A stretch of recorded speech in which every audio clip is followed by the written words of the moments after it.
Hi, I'm Dr. Jason J. Campbell, and I want to thank you for taking the time to watch my videos. In this video, I'm continuing the analysis into Nietzsche's Will to Power. I'm using the Walter Kaufman translation. Specifically, I'm looking at page 52 of my notes, section 9.6. We're going to be covering notes 288 to 295. So, let's begin. This is Will to Power. We're looking at notes, section 9.6, and it's notes 288 through 295. Alright. It's important to understand, specifically what Nietzsche has done up until this point, and he's done quite a bit. I mean, I know we're many hours into the analysis, and the beauty of, I think, going through sort of this ridiculously meticulous amount of detail is that to generalize Nietzsche's thought, or any scholar's thought, and consolidate the idea into just one sort of catchphrase sort of trivializes the complexity of the assessment. I think what you'll recognize in this particular section is a general overarching understanding of where this, hopefully if I do this right, and I think I will, where this discussion is going. So the first thing is the idea of pride, freedom, and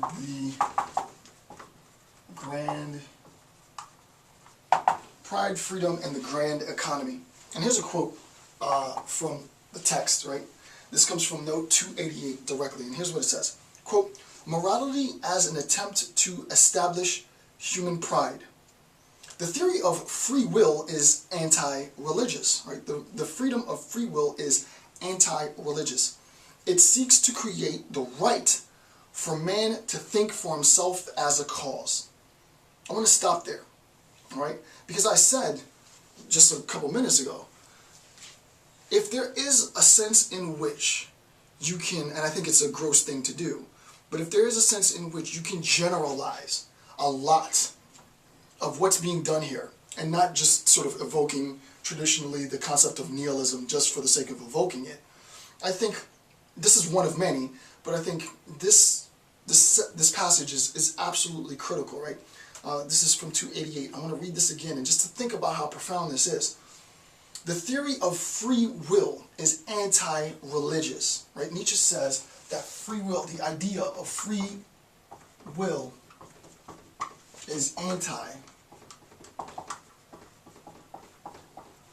right? Free will is anti-religious. I mean, that's a profound statement. And it's very simple. It's very easy to understand what that means, right? At least on a cursory level, right?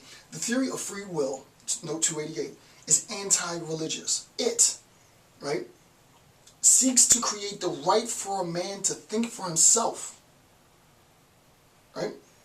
As I've said earlier, right, if we're talking about freedom, and we're saying that freedom originates with the will,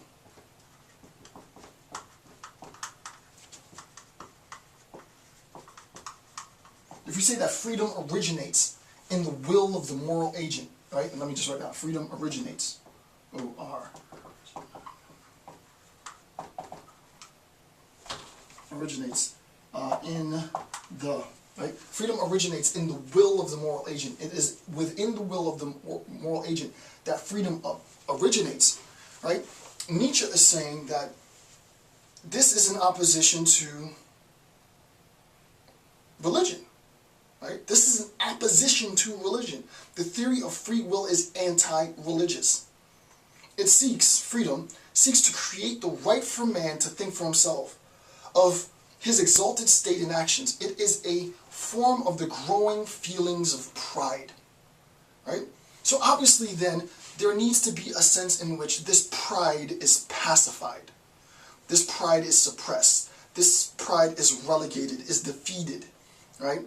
This pride is suppressed specifically, as we've seen before, because there needs to be a consolidation with the herd, right? There needs to be, there has to be, there must be a consolidation with the herd. And insofar as individuals start thinking for themselves, insofar as individuals start exercising their own wills, well, they reach a state, if they do it well enough, they could potentially reach a state of being elevated above the herd. And we can't have that.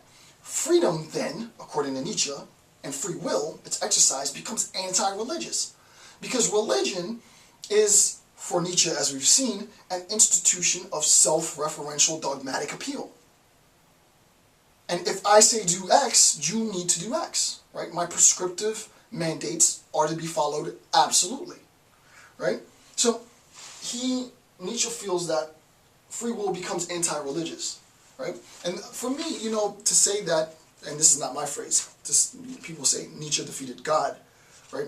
To say that Nietzsche defeated God, if you were in a catchphrase to say why is it or how is it that Nietzsche actually did it, I wouldn't say that the average person who has heard the phrase Nietzsche defeated God would specifically locate that in sort of a recognition of the falsity of or the collapse of moral values and all this technical assessment. No, I think the average person would say, well, if they have a general understanding of it, they'd say, well, I mean, free will is anti-religious. That's sort of, people don't want to give up their freedom. Why would a person want to give up their freedom, right? People want to believe that insofar as they act in the world, their actions come from the volition of their own will, and insofar as their actions conform to social norms or fail to conform to social norms, they are held accountable based on their own actions, not automatons, not robots, right? So the idea to think, and whether this is justified or not is another discussion. I'm not here to have that discussion. I'm just here to state what he said. As Nietzsche says in 288, quote, the theory of free will is anti-religious. That's basically all you need to hear, right? If you don't want to be critical, granted, you should be critical, and no one's being more critical than us in this lecture series because we're spending a ridiculous amount of time itemizing point by point everything in the text, right? But generally speaking, if you wanted to generalize it, as I said earlier, I mean, that's really powerful, right? Whether it's fair is a different story, but it's powerful. And the idea is to demonstrate that freedom and religion are incompatible, right? The attempt, I'll say that again, the attempt to demonstrate that freedom and religion are incompatible is a very powerful means of dissuading, right? Dissuading potential devotees, because you're saying insofar as you ascribe to these new moral imperatives, you're going to have to relinquish freedom.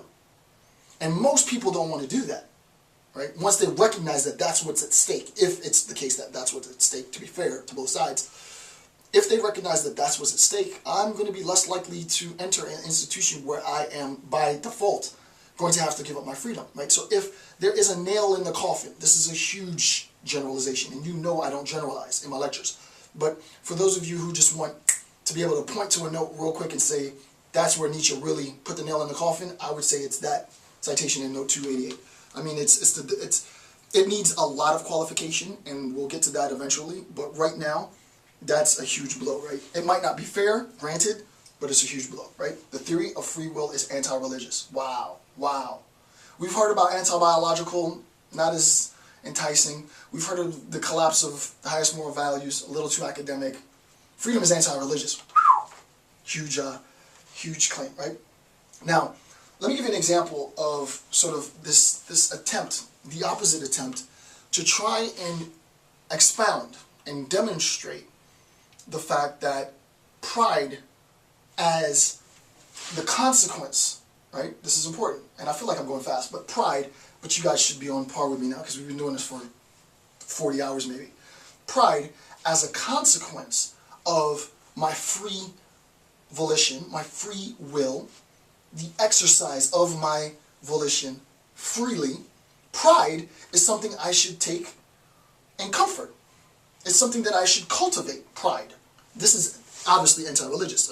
Religious, specifically traditional Christian morality, would argue antithetically against this, right? Pride is a detriment. What Nietzsche's saying is, no, if you see that pride is a consequence, right? Pride becomes a consequence of me exercising my freedom.